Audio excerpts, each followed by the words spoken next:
Esse abrigo de passageiros custa quase R$26 mil. Com esse valor seria possível comprar um carro ou uma casa, que são vendidos a R$25 mil em Chapecó. Esses são os novos pontos que são instalados em Chapecó. A contratação da empresa para a instalação dos equipamentos foi feita por meio de licitação. O recurso é proveniente da outorga do transporte coletivo. Ao todo, serão instalados 209 abrigos. São 171 abrigos de passageiros e 38 são abrigos para plataformas de passageiros. O primeiro foi instalado em janeiro, na Avenida São Pedro, entre as avenidas Fernando Machado e Porto Alegre. Os demais já deveriam ter sido instalados. O prazo era até a metade deste ano, mas foi prorrogado e deve ser entregue até o fim de 2020, conforme um aditivo publicado pela administração municipal. Esse equipamento, em específico, é classificado como abrigo para passageiro de ônibus PCD. Ao todo, serão 56 unidades deste tipo, conforme contrato firmado entre a prefeitura e a empresa contratada. Um ponto como este custa R$ 25.909,44, quase R$26 mil. Os abrigos parecidos a este, mas que não são PCD, são ainda mais caros. Custa R$ 26.682,23. Ao todo, serão 115 instalados em Chapecó. Para entender o que daria para comprar com o valor de um ponto, vamos fazer dois comparativos. O desejo de muitas pessoas é ter um veículo próprio. Com o valor de um ponto igual esse daqui, você conseguiria comprar um carro como este daqui por R$ 25.900. Ou seja, com o valor de um abrigo, daria para comprar um carro e sobraria R$ 909,44. Muitas pessoas também sonham em ter a casa própria. Essa de madeira de 6x7 custa R$ 25 mil.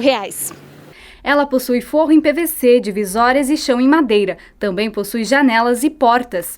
O valor investido em um abrigo daria para comprar uma casa igual a essa e também sobraria R$ 909,44. Antes de mostrar o que torna os novos abrigos do preço de um carro popular ou de uma casa de madeira, vamos ver como eram e ainda são alguns pontos aqui de Chapecó. A situação dos pontos de embarque e desembarque estava em condição precária em alguns pontos da cidade. Os usuários do transporte coletivo de Chapecó constantemente reclamavam das condições dos pontos. Bancos danificados, sem assento ou pequenos, ou ainda que não protegiam das intempéries, eram algumas das reclamações.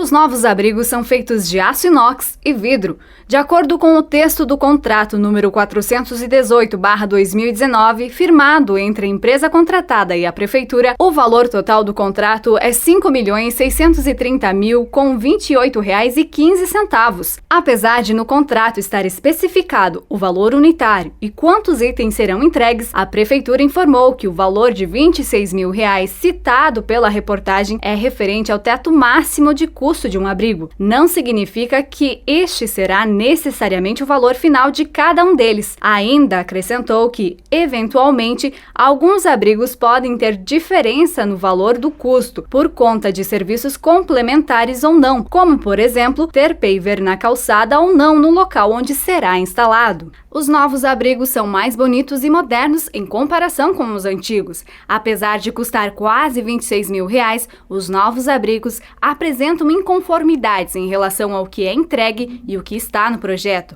Pelo menos foi o que observou o Observatório Social de Chapecó.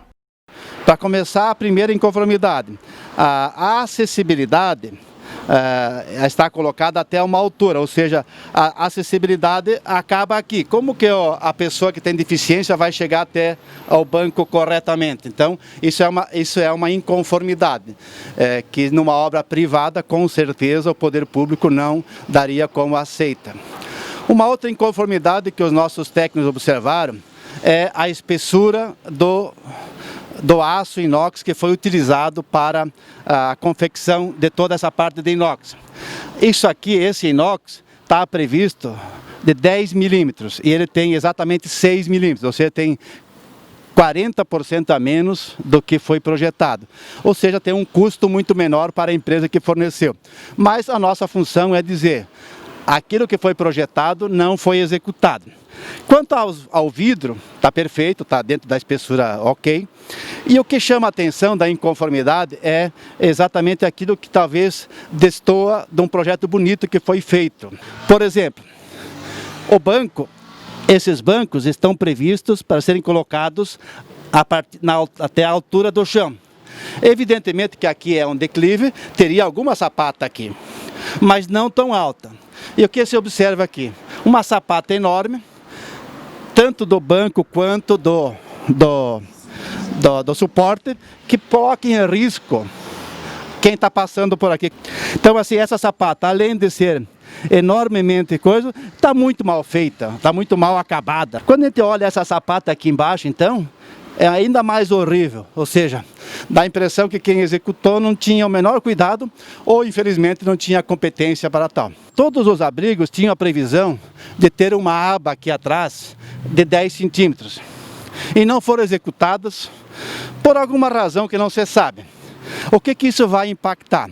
Quando estiver chovendo, a tendência de quem esteja sentado abrigado aqui vai ser molhado por uma chuva atravessada.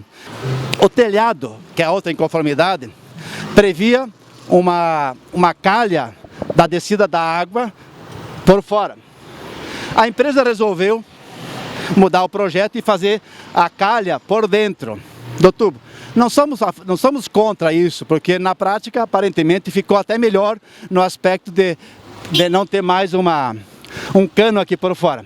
Agora o erro está em a água vai descer pelo cano e o buraco que tem aqui de saída da água é tão pequenininho, mas tão pequenininho, que se cair um plástico, uma folha lá em cima e vai cair naturalmente, vai entrar, vai entupir. Entupir isso aqui, vai encher esse cano aqui, esse condutor, e vai encher o telhado d'água, com o risco de molhar as pessoas que estão aqui embaixo. Ou seja, houve uma mudança do projeto, aparentemente melhor até, para melhor do que está proposto, só que o detalhe da água não tem saída suficiente. E mais que isso, no projeto não tem o recolhimento da água. Se a água sai por aqui, ela vai escorrer aonde? As pessoas estão sentadas aqui, a água vai estar escorrendo nos pés das pessoas, ou seja, de novo, o passageiro, o usuário vai estar desprotegido porque a água está correndo aqui. Em outros lugares, outros abrigos, o piso é plano, a água se empoça exatamente onde as pessoas estão sentadas, ou seja, um erro de execução do projeto. A pergunta que a gente faz: qual foi a economia que o fornecedor fez só com 40% a menos de aço inox nessa construção? Isso não está conforme, tem que ter isso de uma forma pública, transparente, para que efetivamente as pessoas possam receber um bom abrigo. Desde a licitação até a execução, todo o processo foi acompanhado pelas equipes do observatório. Então nós acompanhamos na licitação. Aí foi detectado um superfaturamento, que ela não é tão grande, mas uns 500, 600 mil em termos de faturamento, superfaturamento. Alertamos isso. Fora isso, foi feito um protótipo, analisamos o protótipo, isso que nós comentamos aqui, nós levantamos tudo isso no protótipo. Conclusão, deram uma resposta que não foi suficiente realmente para aquilo que eles nos deram sobre o protótipo, mas que no trabalho final seria melhor. Aí foram para instalar os materiais melhor, abrir o ponto final, e estão vendo todas as inconformidades, quer dizer, isso nos entristece, entende? Fomos fazer uma reunião no CEDUR, entende, com o secretário e a empresa e a área de engenharia da prefeitura, e as coisas continuam acontecendo. Então, assim, houveram algumas economias, porque o projeto realmente, na nossa opinião, na nossa visão, ficou melhor que o projeto original. Com essas economias, na reunião foi dita que, graças a esses ajustes que foram feitos no projeto final, seriam possível fazer mais 30, 40 abrigos. Isso tem que ser aditivado, isso tem que ser colocado no papel, e para que a população e porque o legislativo realmente venha cobrar e que isso realmente aconteça. É isso que nós esperamos, e aí, desta forma, nós temos certeza que o recurso público vai ser bem aplicado. Referente às inconformidades apresentadas pelo observatório, a Prefeitura destacou que já tratou sobre o assunto com a entidade e com a empresa e que as fiscalizações são realizadas por servidores da CEDUR constantemente. O Clique RDC questionou se a empresa terá que regularizar os equipamentos já instalados.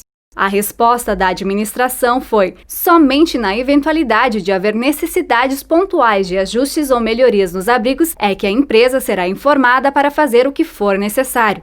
Outro questionamento foi se os demais abrigos serão aceitos, mesmo com essas diferenças entre o projeto e o que é entregue. A resposta da administração foi que todos passam por análise individual antes de serem recebidos.